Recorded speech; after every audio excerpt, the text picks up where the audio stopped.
Pour mieux saisir la pensée centrale du chapitre 4 de Jean, où il est signifié quels sont les véritables adorateurs, voyons tout d'abord pour commencer ce qui s'est passé en Éden. L'arbre de vie au milieu du jardin nous montre la volonté de Dieu pour l'homme, celle de choisir la vie, car c'était à dessein et pour attirer l'attention d'Adam que Dieu l'avait placé à cet endroit. Dans la constitution de l'homme, l'âme est rattachée par le corps avec ses sens au monde extérieur et visible, et par son esprit au monde invisible et à ce qui est divin. Dans l'ordre de la création, c'est d'abord l'esprit que Dieu fit entrer dans l'homme, c'est-à-dire le souffle de vie. La conjonction de l'esprit sur la matière donna l'âme, c'est pourquoi il est dit en Genèse 2:7, et l'homme devint une âme vivante. Ainsi, l'âme avait à décider. Accepter la suprématie de l'esprit en tant qu'organe directeur par lequel elle aurait relation avec Dieu. Elle serait soumise à Dieu et à sa volonté. Or, lors de la tentation, par sa désobéissance en ayant foi au mensonge, l'âme refusa la domination de l'esprit et sa soumission à Dieu, et elle devint l'esclave de la chair. L'esprit perdit la haute responsabilité qui lui était assignée.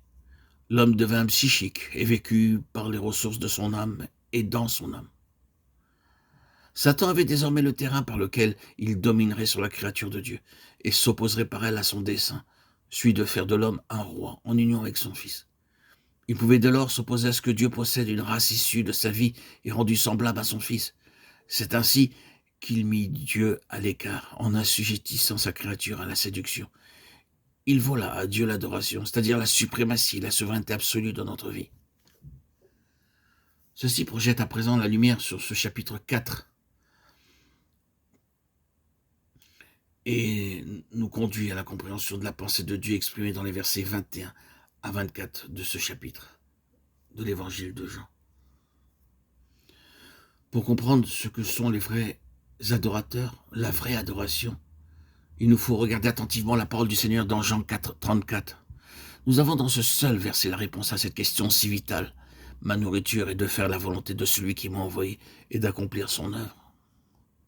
Dans ce verset, le Seigneur, de façon implicite, exprime ce que sont l'adoration et le véritable adorateur, à savoir celui qui fait la volonté de Dieu. Rien n'est plus grand ni plus élevé que de faire sa volonté dans une constante attitude intérieure d'entière et joyeuse soumission de notre volonté animée d'un ardent désir de rechercher, afin de la connaître et de l'accomplir, suivant les directives et les instructions données par l'Esprit. L'adoration n'est pas une question de langage, mais la soumission et l'obéissance joyeuse de l'âme à faire ce que Dieu désire. Car le bonheur intérieur est le résultat et la conséquence de l'harmonie entre ce que Dieu veut et ma volonté entièrement livrée et soumise pour faire ce qu'il pourrait me demander. C'est ainsi qu'il m'accorde sa foi pour accomplir ce qu'il veut, et cela signifie vie et marche par l'Esprit.